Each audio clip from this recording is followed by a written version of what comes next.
Thank you very much, Darren. All right, as Darren just said a few minutes ago, my name is Kevin Korst. I'm the local history coordinator at the Oakland Public Library.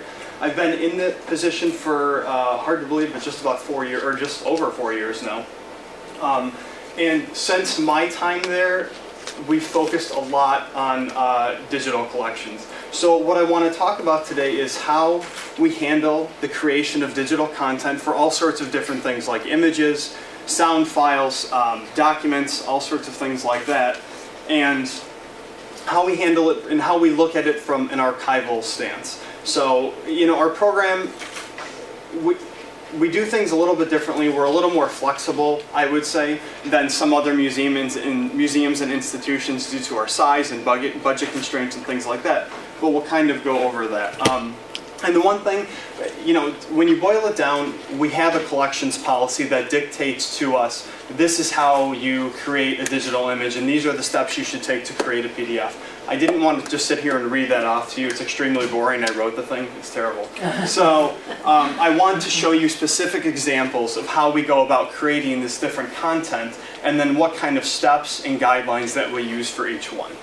If anybody has a question during or after, please feel free to ask me. That's perfectly fine. I'll field as many questions as you guys have. So, okay, just to give you a brief overview, roughly half of our entire program deals with this concept of digital collections. The other half involves things like exhibits, physical collections management, public programs, things of that nature. But this morning, I'm just going to focus exclusively on the digital side of things. What you're looking at here is our primary local history webpage. This acts as our portal to all sorts of different aspects of our program. So, for instance, I'll show you examples from our database, which is a past perfect based database. That's the program we use to host our digital collections online. We like it very much. It's no pun intended, it's not perfect. But it does a good job for what we need it to do. But we also use many other programs. So for example, we build digital photograph exhibits using programs like Flickr, which is a Yahoo-based program. We use interactive historical maps using Google Maps. We upload video and sound content using various means.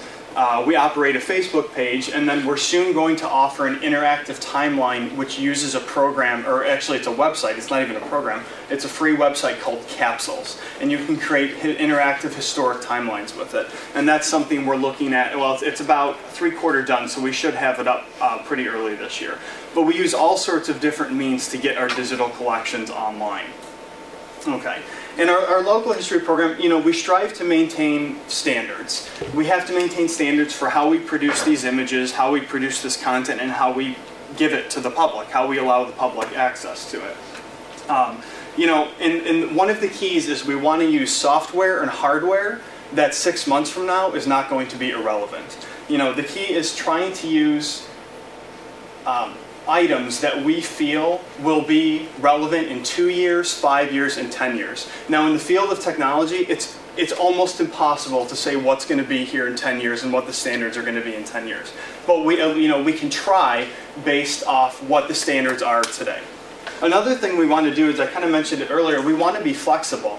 You know, we can't have a set of 10 standards for how to create a digital image, or 10 steps, and then not be able to move in and out of those. We have to be able to adapt to the volunteers, the talents of the volunteers and the staff who are creating this content. We have to be able to adapt to new technology, as well as work within the limits of our budget and our space constraints. These are all things you have to think about when you're creating digital content. You know, on the surface, it's funny when somebody goes online and views our images. It looks great and it's nice and it's pretty and it's cool, but there's a lot of work that goes into the layers underneath, and that's not something that people get to see all the time. But there's many steps and things that we have to keep a focus on. Okay, well, I want to get a little more specific. So how do we approach digitization and then content creation from an archival perspective? You know, what guidelines do we use, etc. Well, the first thing we have is images, photographs, things like that. This is one of our images from our Past Perfect database that we have digitized and made available online. This is 95th Street and Cicero Avenue around 1963. And a large portion of our collection, the largest portion of our collection, is images. It's photographs, it's slides, it's negatives. And I would venture to say that if you were to look across the country, most historical societies, museums, places like that, the largest portion of their collection is images. And to be honest, this is probably the collection that the public is most interested in. You know, most people, if I were to show them an historic document, they'd look at it, wow, that's nice, that's neat. If I show them a photograph, it's, oh my gosh, you know, I remember that intersection. I remember being there when I was a kid. I know what it looked like. It brings out a much different type of emotion and feeling than a document really ever could. So photographs are definitely one of the more important parts of our collection. And we have about 5,000 in our collection. Not all are available online, and a number have not been organized. And that's a really rough number that I'm giving you. When you're dealing with things like negatives and slides, you know, a box this big can contain several hundred, and so there's a lot of those in our collection that we have yet to go through. Okay, so how do we preserve these images? Well, coming from my archival background, the key is not to replace the actual photograph. This image comes from a photo, right? Well, the key is not to scan the photograph. Okay, we have a nice digital copy of it, and then toss the photograph away. The goal is to have the original, to maintain the integrity of that original, and then to allow greater interaction with the image by scanning it. Because after it's scanned, after we have a second digital copy, we can put it online, we can print it, we can store it as a backup, we can do all sorts of different things with it. But the entire focus is to make sure we maintain the integrity of that original image, and then allow multiple copies of it to be created and made available to the public however they need it.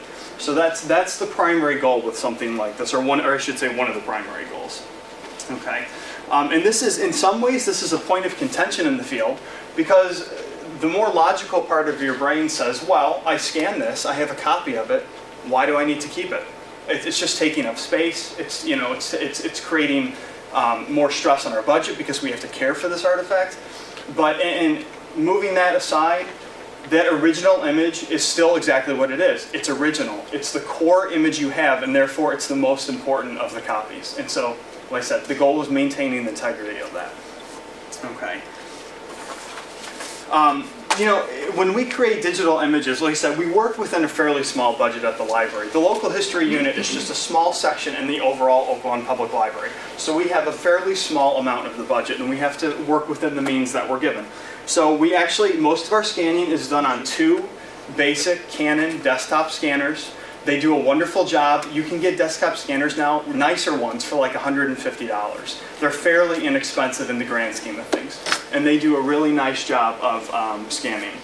And then we use Photoshop Elements software to help digitize and edit and help create the digital images. And when people think of Photoshop, they kind of think like, oh my God, that program's immense. That's for people who are trained in that particular thing. Well, we use a version of it called Elements. As I said, Elements is a stripped down version of Photoshop. It's much easier to use. It's far, far less expensive than the regular version. And it's perfect for us, and I would venture to say perfect for a lot of institutions out there that don't need a full-blown, you know, photo program to get this content available online and offer to the public. Okay. Generally speaking, when we scan images at about 300 DPI. Now, have you guys, most of you heard of the term DPI or PPI? They can be very confusing. DPI means dots per inch, PPI is pixels per inch. So DPI usually refers to printing, and PPI usually refers to how it looks on the screen. But the problem is, those terms are used interchangeably, and sometimes they're used in such a way where it's very confusing. And just because you're scanning something at 300 or 600 or 1200 DPI doesn't necessarily mean it's going to be a better image in the grand scheme of things. But for all intents and purposes, we're going to keep it basic. And usually, when you scan at a higher DPI, the resolution of the image is higher. And so what we found when we scan things at 300, it creates a fairly high resolution image. They're good for viewing online. They're good for printing. They're good for if a researcher comes in and says, I'd like to use this image, we can print out a copy for them or make a digital copy available to them. And usually 300 DPI, the image is high enough quality where there are no complaints. Sometimes we have to go much higher. I'm working on finishing an Arcadia history book for Oak Lawn right now. Well, they required that I scan images at 600 dpi, so that's twice the resolution of what we use in our program. It just depends who you're working with, but that's usually a good enough image. And the one thing is we save, I should say, we save, once the files are scanned, we save them as JPEGs, which is a very general file. It does a really good job at compressing the images. Well, JPEGs, as I said before, we want to maintain standards that are going to be relevant in years to come. A JPEG file is a very, very, very common file. This is something that in the conceivable future will not disappear, and we won't be stuck with a bunch of images that we can't use. So, and as I said, it does a good job. Each picture takes up like 1 to 3 megabytes roughly. And that doesn't sound like a lot, but when you start adding up hundreds and thousands of images, it adds up to quite a bit. So it does a good job of keeping the size down. Now, one thing we're doing, are you guys, or anybody familiar with TIFF files? Mm-hmm. Okay. Well, TIFF files are the uncompressed core image of whatever you took. So you have a JPEG, which is a very compressed image, but it doesn't lose much. It doesn't lose much in the way of presentation. And then you have a TIFF file, which is an uncompressed image. It's much larger. Sometimes there's 10 to 20 times larger than the original image. Well, in the archival field, what they usually tell you to do is you save a TIFF file and then you save a JPEG. And so you have this uncompressed original image, and then you have a different version, the compressed image. Well, at the library, because we're limited within the space on our servers, we can't save things as TIFF files. It just takes up far too much space. So that's one of the ways we remain flexible within our standards. You know, if we had the space to save 5,000 of these large uncompressed files, we would, but we don't. We try and keep the quality as high as possible. So, but like I said, that's a point in the archival field where institutions will generally say large museums, well, you should save both kind of files. We just can't do that within the framework that we have to work within. Oh, okay. The one thing I wanted to talk about too is, as I said, you know, we always want to keep the original image intact, right? Well, the other kind of guideline we use is even after the original image has been scanned, that first scanned image we will not make any changes to. I will not go in Photoshop and clean it up. I will not go enhance it in any way, because we want that first scanned image to be an exact copy of what you're looking at in the original photograph. And the reason we do this is two things. Number one, I kind of view myself, this is kind of a convoluted thing, but when I scan something like this, I don't want to go in and change how the image was originally supposed to look. That's not my job. My job is preservation. My job is to not alter the way people, the public, is looking at things. But as I said, we leave the original, the integrity of the original in place. You know, we can scan it again, we can alter those copies. Now, this is another rule, and I'll talk about in just a few minutes how sometimes we do have to be flexible. But that's our general guideline, is we don't touch. And another reason we don't is after I leave and a new coordinator comes in one day, how do they know exactly what the original is supposed to look like? Especially what if the original photo's gone, something like that. So it's always key to leave the image as it is and keep the integrity of that particular image in place. And thank you. And then another type of image, this was a collection that was donated to us last year of slides. And that's an actual picture of the '67 tornado. It's pretty wild. But when we received this collection, this is an example of how we have to treat things differently and how we have to be somewhat flexible. When we received this image, it's a slide. Slides are very low quality and they're very small. We have to scan them, generally speaking, at much higher resolutions than we'd normally scan a photo. So this slide was scanned in at about 1200 dpi. Because when we scanned it at lower resolutions, we usually would come back with very blurred, pixelated, poor images. So we had to scan this image at a much higher resolution. The other thing we had to do, and this is where I had to be a little flexible, is these slides sat in an attic for about 40 years. Oh my God. Well, after they sat in an attic for about 40 years, they came back yellowed as yellowed could be.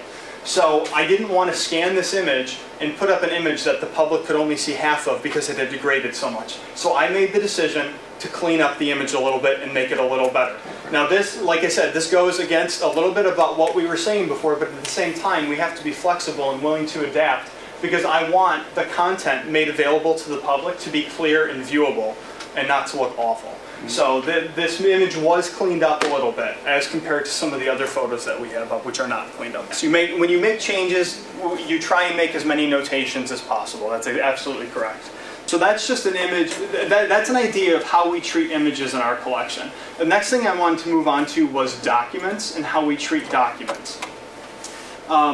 We have a lot of documents in our collection. It's not as numerous as our images, but we have government meeting minutes, yearbooks, personal papers, pamphlets, all sorts of different things. So this is a yearbook from 1912. Whenever we scan, we have about over 200 yearbooks available online in our collection. And when we scan a yearbook, we have large, high-speed scanners in the library's basement that we use to scan them. And once again, the image pages are usually scanned about 300 dpi, going back to what we were talking before. We kind of use that as our base standard. And we usually find that it's clear enough and it does a good enough job that's a high enough resolution for us. We convert all of these into PDF files. That's another kind of industry standard. It's a very common type of file. Almost all programs and operating systems can use it. And that's a type of file that we believe will be relevant for a lot of years to come. So just to give you an idea of what it looks like.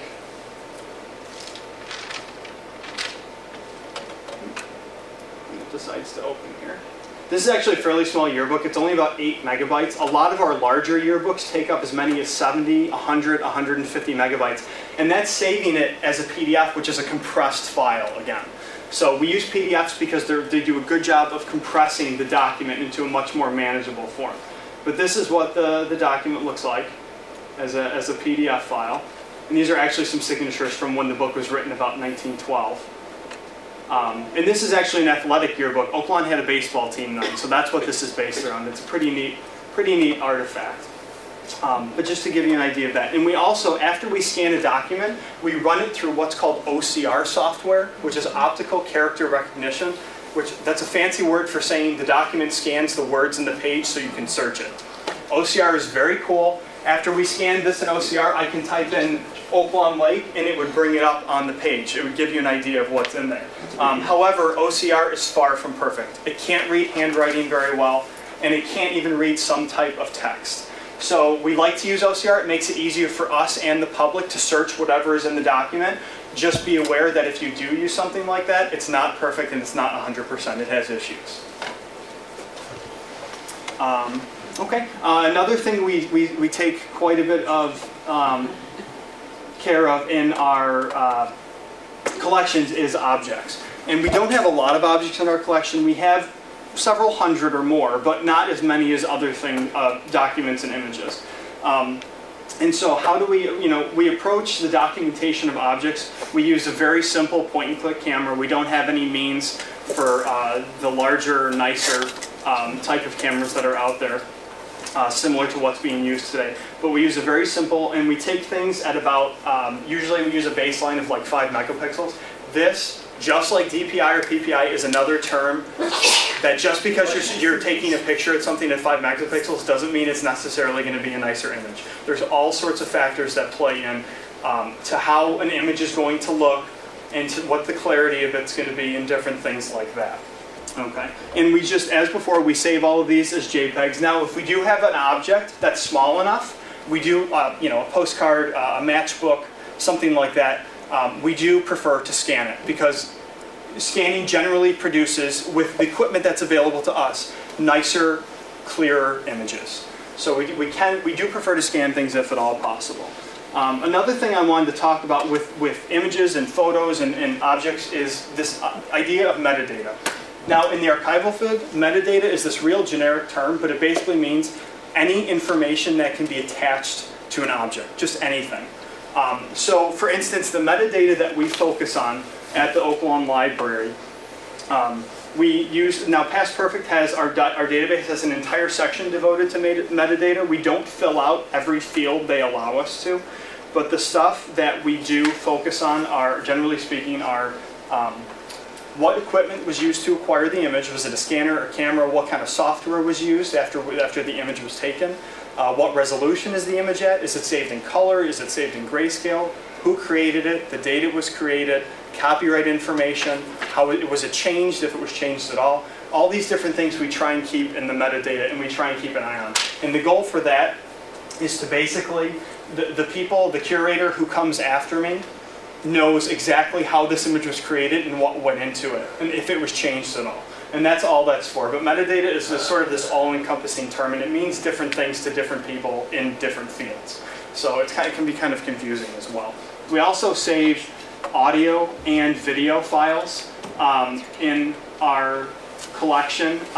The audio files are saved as MP3s. That's another real basic, widely available file that compresses the sound quality a little bit, but that's something that keeps the size of the file down, and it's common enough where we're not afraid it's going to disappear anytime soon. And same with the videos, we save as WMV files, and that's another very common type of file that's widely available that does a good job of compressing the video for us as well. So that's kind of a crash course. We do pretty much all the digitization we do is done in the library, except for reel-to-reel audio and tape, which we have to have sent out to be digitized. We have to rely on other places to do that for us, but we've never had an issue, and they usually do a great job. Otherwise, VHS to DVD, records to MP3s, cassettes to MP3s, they're all done within the library with equipment we have. So, okay. Well, just to kind of wrap it up, it was kind of a real crash course. Our efforts have really paid off. With all of this digital content we've made available online, last year we had about 1,100 individual users just on this one database, and we had about 4,500 searches. And that was really our first full year, and we were very pleased with that number. And we're off to a good start. Just last month, this year, we had about 600 searches on our database. So we're very pleased with that. The public seems to enjoy it. It's wonderful to make this content available not only to people in the community, but in the state and in the nation, and really all over the world. We get people from overseas occasionally who say, oh, I used to live in Oakland, or I have family in Oakland, and they love to look at the content we have online. And in my mind, a visitor is a visitor. Not everybody agrees with me on this, but a visitor is a visitor no matter where you're coming from. Whether you're coming from a computer that's 600 miles away, or whether you're walking in the door in local history, you are a visitor. And so we treat them as such. So, okay, I know that was a crash course. I tried to cover as much as I could. If there's any questions or comments, please let me know. I'll be here. So thank you very much. That's the actual string.